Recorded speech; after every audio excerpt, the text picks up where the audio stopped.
you're playing blue mirrors, you're looking at taking out very few cards and boarding in very few cards. It's kind of all you can really do because in a typical deck's gonna have so many hate cards against the very specific matchups.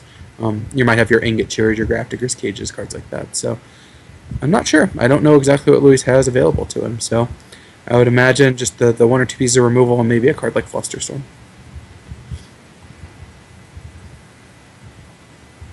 How good do you think Sulfur Elemental is against the Mentor decks that are running around? I mean, because that's its primary application. We're laughing about it against the White Eldrazi decks, right? Killing Paul Rietzel's Thalias or White Eldrazi's Thalias is obviously good, potentially good, but the primary application has to be against Mentor. Yeah, they're good. They cost 3 mana. Of course, Mentor does as well. Can't be countered, which is nice, but you could. Mentor decks. And I do like the card Sudden Shock a lot. I think it is good against a ton of the creatures in the format, and of course Mentor itself. Sulfur Elemental, it feels like, can usually be dealt with, and then if there's the Mentor in play that it was negating in any way, now that is able to go off. But suddenly Luis's tweet of, if you're wondering how good my VSL deck is, so am I, makes a little more sense.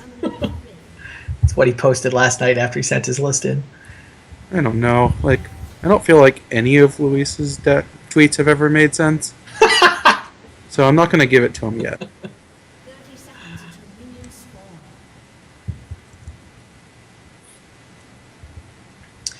Luis kept land preordained, found the land that he needs to turn his hand on. That all makes sense. He's got multiple Swords to Plowshares in his deck now. Swords to Plowshares, I think, is a card which is a lot better in post-Eldrazi world. People who've been leaning on Lightning Bolts as their removal, I think, are just going to get destroyed when they run into Reality Smashers and Thought-Knot Seers. That was sort of one of the joys of being one of the first guys running that Eldrazi deck on Magic Online was people couldn't kill 4/4s and 5/5s. Nobody had plows. And I hear Luis does not have Mentors, but does have white mana and does have Swords to Plowshares. It's actually a really interesting sort of metagame call that Luis has made here. Maybe Sulfur Elemental was hedging against Mentor, but this Swords to Plowshares are clearly there to be pointed at Reality Smashers and Thought-Knot Seers. I mean, and Mentors too. Right, but the fact that he doesn't play Mentor because he has Sulfur Elemental instead is bold. Can I say bold? Well, having Mentor and Sulfur Elemental in your deck seems a little bit odd. That's what I'm saying. I'm assuming he doesn't have Mentor. No. Yeah, I'm agreeing.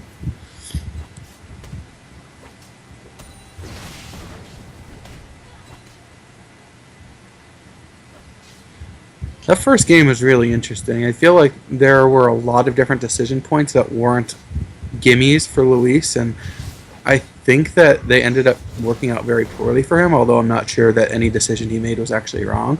But, he ended up pitching Forceful, he ended up pitching Young Pyro and Jace, and he ended up attacking with his Young Pyro, and the game was very close in the end, where any one of those 3 cards may have won the game. And of course, if he had kept them, maybe the game plays out differently. Maybe it's all foresight, but it definitely is interesting. He got to start on turn 1 Pyromancer Dak, which is a pretty great place to start, but just ended up not working out. A really interesting first game. Brian has preordained his way into it's a turn 2 Mentor if he wants it, but I think he's actually going to wait so that he doesn't have to commit another Mox to the board. He wants to make an extra Monk token, I guess, is what he's doing. Oh, right. He knows he's up against Force. Oh, he knows he's up against Force of Will. Yeah, you're right. That makes way more sense. So he's hoping to find a way to defend it from... Or maybe he's hoping Luis would play the Jace. Luis did not play the Jace. Luis also drew a backup blue card, which we know, but Brian doesn't.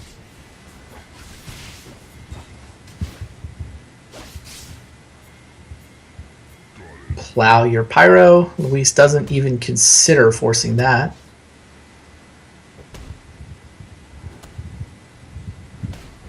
Now you just trade Mentor for Force and a blue card, right? Certainly that's what Brian has decided to do. Yeah, Brian's hoping not. He's hoping that Luis lets it resolve and tries to plow it so that he can play his Moxes and get some Monks out of the deal. But Yeah, the plows are not looking as fantastic if you still have to use your force and your time walk to deal with that Mentor.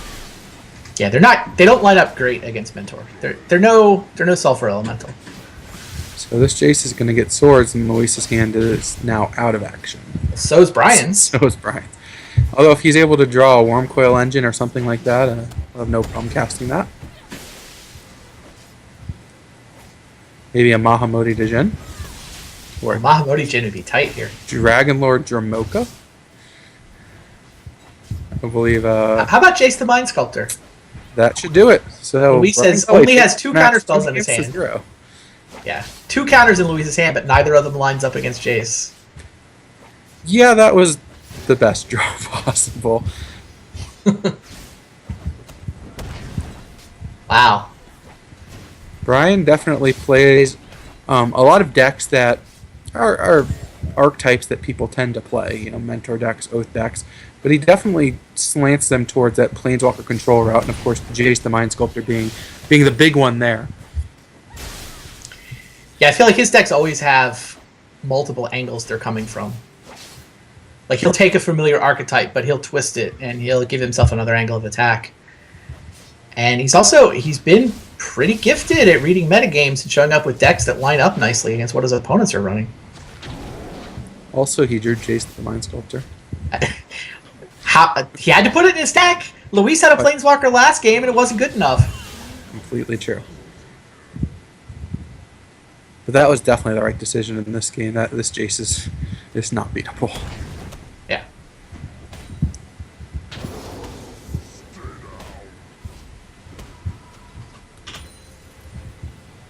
Welcome to the league, Brian Kelly. Yeah, good start. Beat the defending champ.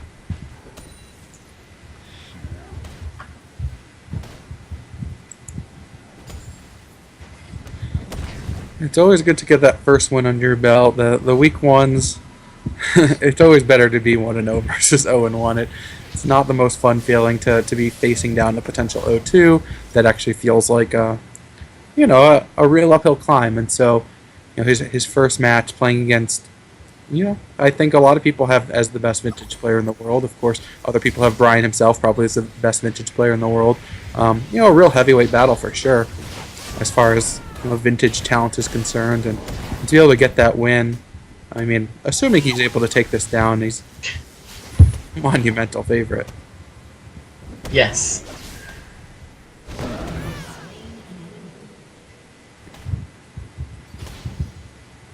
I guess Luis could draw something like a Jace the Mind Sculptor of his own if he's playing it. Yeah, I mean, the fact that Luis gets the Flusterstorm the Ancestral does mean that Brian is temporarily out of action in his hand. Luis could, in theory, draw something.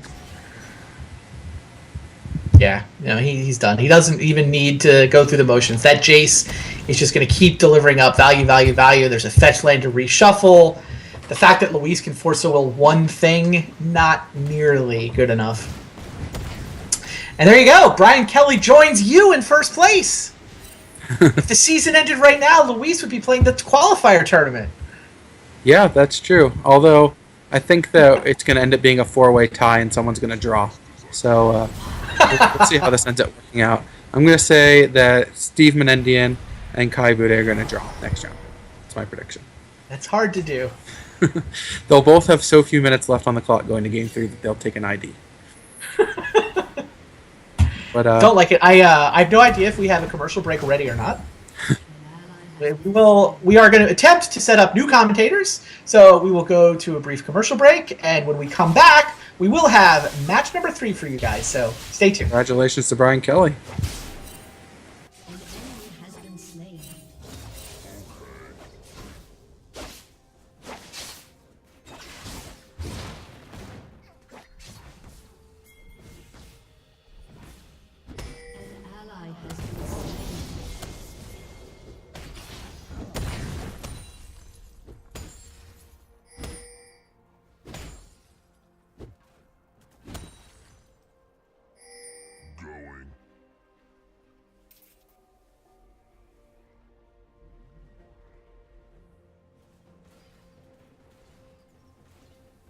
An enemy has been slain.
Hey everyone, welcome back to week 1 of VSL Season 5. Luis Scott Vargas here with Brian Kelly, the reigning Vintage World Champion, and so far one of the tied for first in VSL. You and Eric Froelich both have a match win.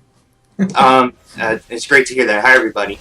For those of you just tuning in, there were a few technical difficulties with the screen before, so if you see something that looks a little bit unfamiliar on camera, some things going on, we're just working through those. Athena's doing a great job. She's doing the best she can, and I can personally attest to the fact that she is very hardworking. When I needed a tutorial on how to get used to Google Hangouts and Skype, like, I reached my peak downhill.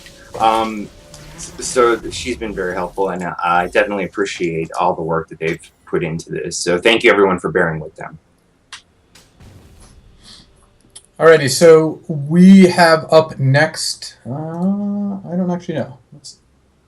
Kai and Steve Menendian here. So we're all expecting Steve to be on a blue deck, and not sure what Kai's on. Kai has a pretty wide range. He's played a lot of different stuff over the course of the last couple seasons. They do, and I wouldn't put it past Steven to try something different. He's not exactly conservative, so he's not someone who finds his comfort zone and is afraid to venture out of it. I think Steve's never not registered Force of Will, so I'd be surprised if he did not have Force of Wills in his deck. But he's had several decks that don't have Force of Wills. Actually, he's built some really impressive and intriguing combo decks, some of which were glass cannons, but just the design and the mechanics that to them were really something else. There was a deck called Rogue Hermit, which is... I'm mostly speaking of VSL. I don't think he's registered a non-Force of Will deck in VSL yet. So I'm speaking of the comprehensive, holistic... the last 20 years of Stephen Menendian decks. Sure, I have a little less context there. But you're absolutely right, Luis. In the VSL, it's been blue. There's a lot of gush. I understand that he's an author of a tome, a JMB. So the thing I like most about the fact that Steve wrote a book about gush is that we can say that he literally wrote the book about gush. I haven't read it, so I don't actually know what he talks about, but I imagine it's mostly about returning islands and drawing cards. I'll plead the fifth on whether or not I've read it. But it's a great card, and I've seen many of his articles and writings about the many different dimensions of Gush and things about it that are subtle. I mean, it seems so simple on the surface. It almost seems fair. Return 2 islands to your hand, draw 2 cards. It's just that it has secondary implications and tertiary implications that make it huge. Huge. It's a good card, and I think if you're going to write a book about an unrestricted card that's not Mayor of Averbrook, it might as well be Gush. Sure. Mm-hmm. I don't know what Kai is playing again. Yeah, he has quite a range. Yeah, Kai's played. I mean, he played Burning Oath last week, Burning Omniscience with Oaths and all that last week. He's played various like workshop decks. He's played various blue decks too. So I mean, he's gonna try to metagame. Like one part of VSL, of course, is like knowing your next 3 opponents. Kind of like what do you put them on? I didn't know what you would be playing. I was hoping you would play Landstill. Oh, and yeah. I guess that's what I played last time. I like playing Landstill because win or lose, there's always a lot of skill testing going on. It's always an engaging match, even though it would go on forever. You know, and tonight might not be the best night for an hour and 45-minute long match with slams and crucibles and standstills. But when you played a Young Pyromancer, I was like, oh crap. I mean, I don't want to curse on air, use a swear word, but I was thinking like this. Yeah, when I probed and saw your hand, I thought I was like in pretty good shape. But then when you played Tendrils, that kind of unraveled a little bit. Since at that point I knew I was dead because you next turn had the will to kill me, and then I knew you had Force of Will. So assuming you had a blue card, which of course you ended up having, that was actually I had an out. Since you were at 9 and I had 9 power, the way I could kill you through Force of Will is if I drew a Lightning Bolt. I could ultimate DAC, Lightning Bolt your Dark Confidant, take control of it even if you countered the Lightning Bolt and attack for 9. But that wasn't unfortunately what happened. Right. Yeah, I'm glad I left the Dark Confidant untapped. I didn't expect another Sulfur Elemental, and I think I might have died if I had been more aggressive. Yeah, you you took 5 damage or 6 damage off 3 Dark Confidant flips, which is actually slightly above average. So I guess I need you to flip another force. Though on the last time, I don't know if you play Treasure Cruise or Dig Through Time in your deck, but No. okay, I was hoping you had an 8 in your deck. That's why I didn't attack you at all. That's one of the concessions I made for playing Dark Confidant, and I actually like that because when you add black, it's almost like you have direct substitutes for Treasure Cruise and Dig Through Time. You have Yawgmoth's Will instead of Treasure Cruise, which relies on the graveyard, and usually will net you more than +3 card advantage. I mean, even on a bad day, it's like bring back a land, probe you. I'll do that. I mean, I'll cast a Will for value. Because I don't need to resolve Yawgmoth's Will to win. I can just use it as a black mana sorcery that nets 4 card advantage. That's fine. And then there's Demonic Tutor instead of Dig Through Time. A lot of times when I play Dig Through Time, I'm kind of using it as a quasi-Demonic Tutor. It's like, I want to find this. Here's Dig Through Time. There's a good chance that I'll find X or something that can get there. Demonic Tutor is more direct. And the other advantage is that Dig Through Time and Treasure Cruise are not early game friendly at all. By early game, I mean like turn 0, well, if you pitch from the force there, but turn 1, turn 2, you might be able, I mean, you can cast a Treasure Cruise on turn 1 in Vintage, but at the end of the day, like, you might as well just have had a different hand because you probably had to burn your Black Lotus, maybe a Lotus Petal. You know, you're not going to end up with a 9 or 10 card hand from casting Treasure Cruise on turn 1, unless you time Twister first. I mean, there are always a lot of exceptions in Vintage. But I like seeing a hand, and as good as Dig Through Time and Treasure Cruise are, there's a certain cumbersome nature to them that is still there. And when they were first spoiled, we were like, these might not be that good because you have to do some work. We found out it was easier to get plugs than we had anticipated. But still, I feel liberated from not having the delve spells. All right, that was a comprehensive explanation of your position. I guess it was. It might have been long. I was just gonna letting you roll with it. You know, there's no you can't stop a train in motion. So, good. I built a deck that I thought was going to be decent against Mentor and because I put you on Mentor or Oath. Those are the 2 decks I thought you were the most likely to play. And I put Rich Shay on because I'm playing you, Rich, and Randy. I put Rich on Mentor or White Eldrazi, and I put Randy on most likely White Eldrazi. So I actually think Sulfur Elemental is pretty good against that range. But and then I wanted a more aggressive build, which is why I ended up playing Delver of Secrets. So, but I got summarily crushed, and that is what happened. It happens. Oh yeah, It happens to me a lot too. It's a zero-sum game. So, we have Kai Buddha and Steven. well, it looks like Kai did in fact run with the White Eldrazi deck here. We see. Not knowing who's on the top or on the bottom, I assume Kai has to be on the bottom because there's no way he registered Dark Rituals and Steve registered Eldrazi. Yeah, there we go. So we've got this is actually one of the better matchups for Eldrazi, which Eldrazi. It first broke on the scene, a couple weeks ago. Someone played it in one of the European tournaments, I believe. And it might just be the best deck in Vintage right now. I was trying to figure out how to attack it, and it looks really resilient. It's a very good deck. It's a very strong deck. I didn't want Lodestone Golem to be restricted, because my decks are always kind of designed to slither around it anyway. Like, you play Lodestone Golem, I play an Oath of Druids with 2 Mox, and like it leaves a lot of avenues of exchange open for me. And this is the nightmare scenario, that they're down to 1 Lodestone Golem, so they fill it with this stuff that is even more horrifying, like Thought-Knot Seer. I give the designers credit for filling a void, but I did actually suspect that their deck would get more ferocious after Lodestone Golem. Well, also restricted, and I think. Yeah, I think one of the big things too is this deck now gets a way to play Eldrazi Displacer, which seems like the card that shores up a lot of what the Workshop's deck lacked, which is just like an on-the-board way to interact. Right, with something that comes into play via Tinker or Oath of Druids or Show and Tell. Exactly. And of course, the Containment Priest combo is ridiculous because you just exile a creature and can't come back.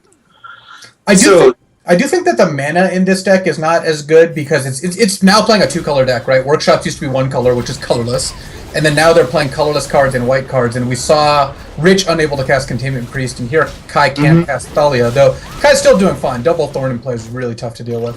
Yeah, absolutely.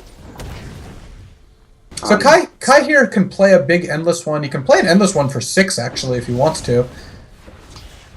He looks like he might make the down payment on a Mox Jet though. So what's going on is almost nothing. Kai is polluting the board with sphere effects, and Steven wants to chain cheap spells together, and he will be unable to do that. Yeah, and Kai opted to play the Mimic first because that way next turn he can play Endless One for 7, still hit for 7 with the Mimic, or maybe more if he draws another land, and then hoped to put Steve on a 1-turn clock after that. Oh wow. So Reality Smasher does a lot of damage too. So if Kai's gonna win next turn, he can play either one. Regardless of which Eldrazi he plays this turn, he gets to attack for a bunch with the Mimic plus, in this case, Reality Smasher, and then next turn gets to play a big Endless One and finish things off. So unless even if Steve had a Hurkyl's Recall, Steve would be hard pressed to get out of this. Yeah, because he needs 1 more mana source, and he has a Vampire Tutor, but without any additional mana sources, he can only cast something that costs 1, and I don't think there's something to dig him out of this hole. Yeah, even something like Black Lotus just doesn't do it. Black Lotus is a net +1 mana, but without already having like a Hurkyl's Recall and another mana source in hand, that's just not going to do it. The Dark Rituals break even. Steve does get to look at his deck before conceding, though, so he has that going for him. That's always exciting.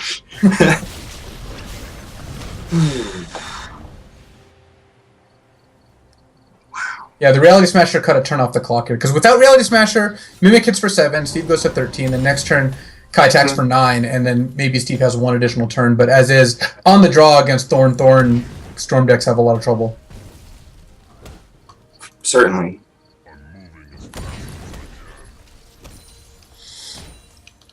I don't think there are any outs in Steven's deck. I mean, I haven't seen the deck list, but I don't know of anything that costs 1 that can clear the board of Thorn. Yeah, he conceded. Now, I wonder if he has Oath of Druids in his sideboard. I see a Bayou there. Yeah, the Bayou does lean towards that, but I wouldn't be surprised if it was just something like Xanadu Storm or City of Solitude. I think I actually see a City of Solitude. I see during their own turn. There's not very many old green cards that that you would play that could say that. So, yeah, I mean, it certainly could be. I mean, of course, Abrupt Decay. I've seen different things that Storm decks in Vintage have tried to do against shops in the sideboard, including playing Deathrite Shamans, and of course Oath of Druids. So I wouldn't put it past him to have a transformational sideboard into Oath of Druids, but from what I can tell, it's not going to happen, which is a shame because Oath of Druids is really good in this matchup. I can't imagine Steve was prepared for 0 white Eldrazi decks, though. That was just the obvious big deck coming into this week. And, you know, one of the things that makes the Eldrazi deck a lot tougher to fight is that it's no longer just all artifacts. You can't board in Hurkyl's Recall and you know, interact with Thalia, for example. So the fact that it's got a lot of creatures makes it, there aren't very many one-size-fits-all answers anymore. Because the Blue Mages, we like to get a lot of card advantage from our removal. We like to play Pulverize, Massacre, Supreme Verdict, where like we destroy everything for 1 card. Because that's our strength, drawing cards. We want more resources. And having to 1-for-1 them when every time you're 1-for-1ing them, it may be costing 3 for a 1-mana spell. There's a good chance you don't have the mana available to do it, and there might be too much damage on the board for you to get out of that safely. I did put more Swords to Plowshares in my sideboard because of all of these creatures. I went 1 above. I've got 4 swords and 2 Path to Exile. I just expected to play against a lot of Thought-Knot Seers, so I forgot this too because it's in Vintage usually to bounce Grizzlebrand, but I think it's going to be necessary to bounce Thalia, Guardian of Thraben, that thing. Yeah, I like Caracas too. I've got one of those hanging out. So, It fits in nicely because they like to destroy your mana base, and then white is your support color that deals with their threats. So the fact that you get an extra white mana is pretty helpful too. It's a shame you can't gush it. Maybe they can errata it. Caracas counts as an island. yeah. Speaking of Caracas, all right. Well, Steve's got all the mana in the world and a Hurkyl's Recall, which... Oh, yeah. I mean, I would certainly just keep this as Storm, but this is the kind of hand that he's got, a couple draw steps where if he doesn't draw, like, a big spell, then he might not do anything. Oh, he just snapped off the mulligan. All right. I'm curious your thoughts on that first hand. It was all the big mana, like Lotus, Mana Vault. It had a Hurkyl's, but it had no card draw. It's a very tough call. It's a gamble because it has enough mana to be functional when you know that your opponent is going to try to make you dysfunctional by constricting your mana base. But it has absolutely no business. So I've kept hands like that and seen them go either way. I want to say this is just based on intuition from a lot of anecdotes that more often than not, maybe slightly more often than not, they end up not getting there because you just don't draw anything. I remember I drew Yawgmoth's Will in a situation like that once, and all I did with it was replay the Hurkyl's Recall, and then I was in the same boat next turn. So it wasn't a terrible decision to mulligan that. Yeah, I don't think it was. I certainly don't think it was a terrible decision to mulligan. My inclination is to keep just because you lose more hands constrained on mana than business. Mm-hmm. Though Thought-Knot Seer might change that equation. Thought-Knot Seer does... Well, that hand is actually not that vulnerable to Thought-Knot Seer. You don't have the business in your hand anyway to begin with, so if you get Right. Thought-Knot Seer, then you're still fine. You just hope to top deck. It would be great if he had drawn Mind's Desire then, because he had all the mana, Hurkyl's Recall. Well, this Time Walk may yield something. I mean, Steve's just hoping for, like, Time Twister. That has to be his best draw here. Oh, that's not too bad. Memory Jar. Now, he needs to wait, draw another mana source, but if he can, then yeah, Memory Jar is very good. Mm-hmm. Either Sworn Canonist is not the sideboard card I'm in love with out of Kai's deck here because it gets interacted with by cards like Hurkyl's Recall or Ancient Grudge or Shattering Spree. It's an artifact, so it's still vulnerable to a lot of the cards your opponents are frequently going to bring in against you. It's you're right. In Hate Bear decks and shop decks, and this of course being a hybrid of both, it's relevant and good, but also very vulnerable. It is, I would say, really strong in a blue deck though, when whatever they use to try to get rid of it, you just use one counter spell, and they can't fight over it, even if they boarded in missteps. And then if they have to tutor for their removal spell for the either Sworn Canonist, that just buys you another turn, and it wastes their tutor. And then you counter their removal. Yeah, Kai thinking for a while here. I have a hard time seeing any play but go Caracas, Mox Ruby, Canonist. Because playing a 3/3 Endless one seems like it sets you up to lose to like a Vampiric Tutor or Mystical Tutor in the turn. Yeah.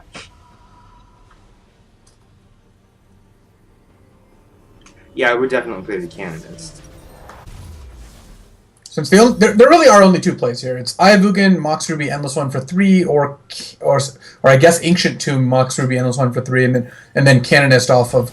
I guess maybe Kai's thinking, well, he wants to play Cavern. He could use the Cavern to make his Canonist uncounterable. That's true. But it's not like these decks really run very many counters anyway. Right.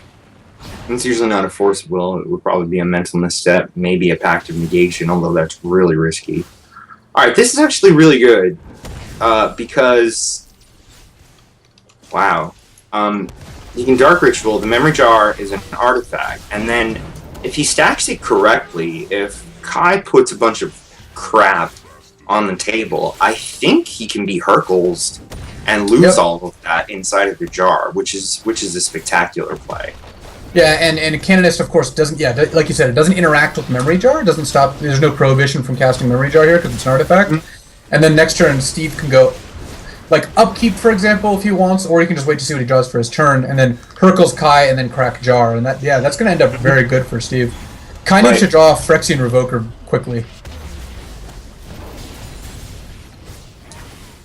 which will get Hercules, but then the Canonist, or rather, the Canonist might still be in his hand. Then I don't remember exactly Yeah. which way you have to stack I it. guess Hercules will still not work, or Hercules makes Revoker not even a good play there. This is going to be an exciting turn. Well, Steve, I mean, Storm has to win these games. It has to win the game where it's getting 7 new cards with multiple mana already in play versus a board of nothing. If Steve can't win this turn, then he's going to be pretty hard pressed. Right. I guess he's going to be goldfishing.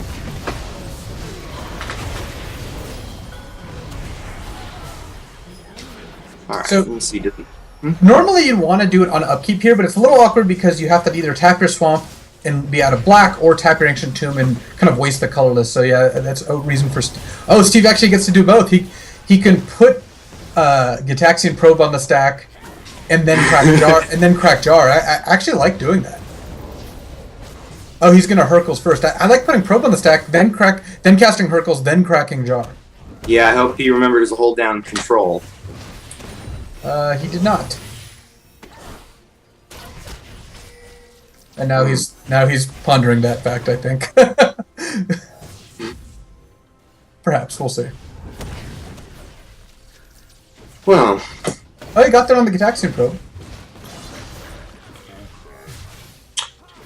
if that had been stacked correctly, Right. Twitch, of course, chat points out there's a Canonist in play. You couldn't do both. Though I would have valued probably Hercules recalling for sure over the extra card off Probe. Though in this case, it looks like Steve's very close to just going off. yeah, let's see. We have Ancestral Ponder. I don't recognize that blue card in between Ponder and Dark Ritual. It's Brainstorm, and yeah, I don't know why Steve is playing that particular art of it. So Steve doesn't have a guaranteed win here, but he does get to see 3 cards off Ancestral, and then either 3 off Brainstorm or potentially 4 off Ponder, Yeah, with a ton of mana from Lion's Eye Diamond, double Dark Ritual. So yeah, again, Steve's in very good position here. agreed.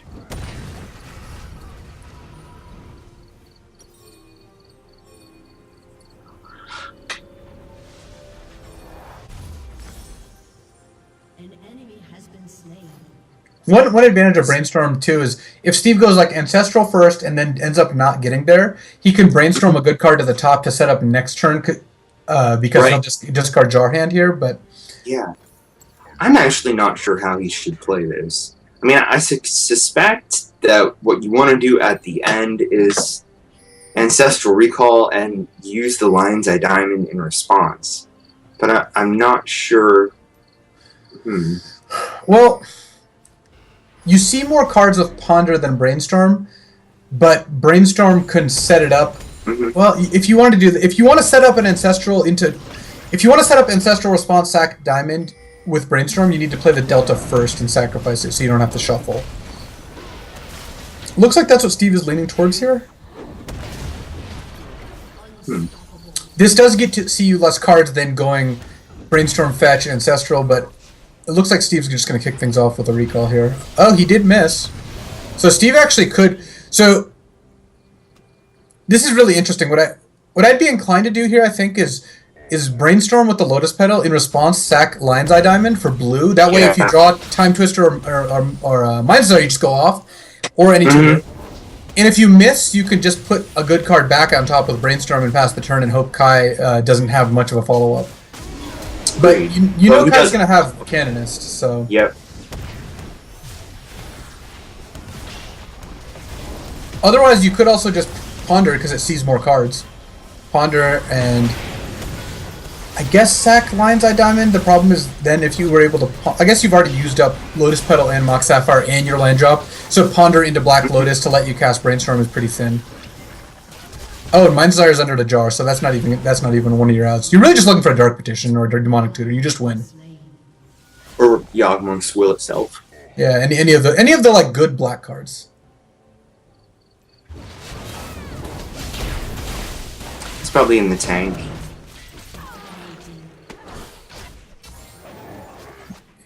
So would you Ponder Brainstorm? I guess the Ponder is better. I think the Ponder is because- better. And I do think you sacrifice Lion's Eye Diamond here. Yeah. There's so few blue sources that you hit that I think I'd Good rather for- just yeah. Because the brainstorm sets you up for next turn, but you know that next turn there's going to be a Canonist, and there could be something even more horrific. And also, there's what card could he hit off brainstorm that you'd want next turn? Not now. He has 10 mana floating. Hmm Oh, well, there's a time twister, so That's pretty looks like- good. looks like we're gonna get a new lease on life here. Does he have enough? He has 6, 8, so 8, 11, 12, 13. He has enough to Blightsteel. He's already played a land, Wow. so he's 8, 9, 10, 11, 14. He has exactly enough to Blightsteel Time Walk. but then Kai can chump it with the Endless one. That's not how I expected this to end up, but that is something else. I guess he Cabal Ritual too. Yeah, he has to use all his resources. Because he's used one to cast Mana Vault. So yeah, he gets to do it all though. And then Steve is left with 2 lands. Kai does not have a lot that's going to be able to stop a rampaging Blightsteel Colossus, since it's not legendary, so Karakas is not an out. And he's going to untap with Probe and Mind's Desire in his hand. Yes, He used the Probe, so just the Mind's Desire? it's the Probe.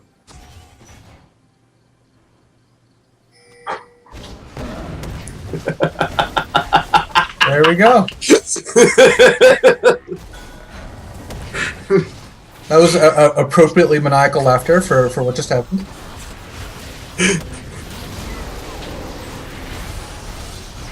Alright, so Memory Jar clears things out. Steve could untap. I kind of like untapping Mirror Bolt here.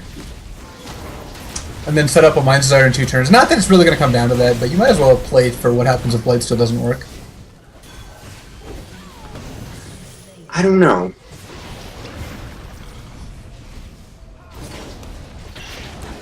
What you can't do if you're Steve is go to 5. You don't want to lose to a Reality Smasher. All he has to draw is Ally has been slain. right.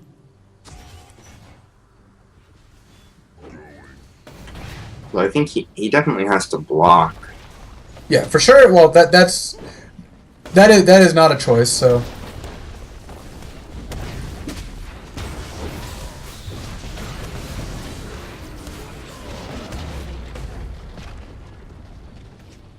An enemy has been slain. Your turret has been destroyed. all right. So, well, Steve just giving up on the Mind Desire plan completely. Yeah, because there'll be an Ethersworn Canonist in play, so unless it keeps flipping artifacts. And I think we already have his best artifact in play. Although maybe he could get them. It would be really gratuitous. Had Kai drawn Eldrazi Displacer, he might have So been able to win that game. He could have played it for 1 mana off Caracas, had 3 mana up, and started displacing Blightsteel. I wouldn't be surprised if he boarded out them. Yeah, that's certainly a possibility, but it is funny that's just one of the cards in his deck that could happen. Mhm. The enemy's And I think I probably would still board them out. I don't know if the fact that there's one Blightsteel Colossus would make me bring in Eldrazi Displacer, because I think if Blightsteel Colossus is already in play, your primary game plan on the play has already failed, so you've already lost the game anyway. There's no sense Yeah. wasting resources to trying to salvage a win from a lost game. Oh, so Kai's hand would be really good with more mana, especially a Mox or Mana Crypt, Yeah, I don't think Kai can keep this. He just does nothing. because if it had one more land, that is just what we would call a parade of horrible. So what is this hand? Oh, this hand's quite good.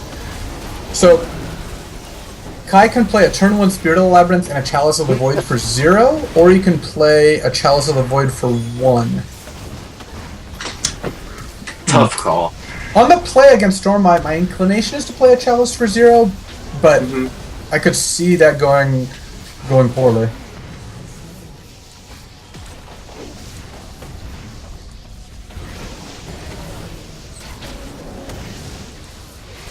if you played for 0, there's theoretically the risk of Black Land, Dark Ritual, Dark Ritual, Dark Ritual, Cabal Ritual, Dark Petition. Although the Certainly. chances of that are narrow. And I may be mistaken, but I think these Storm decks have a slightly or maybe significantly lower volume of 1-drops than traditional Storm decks used to have in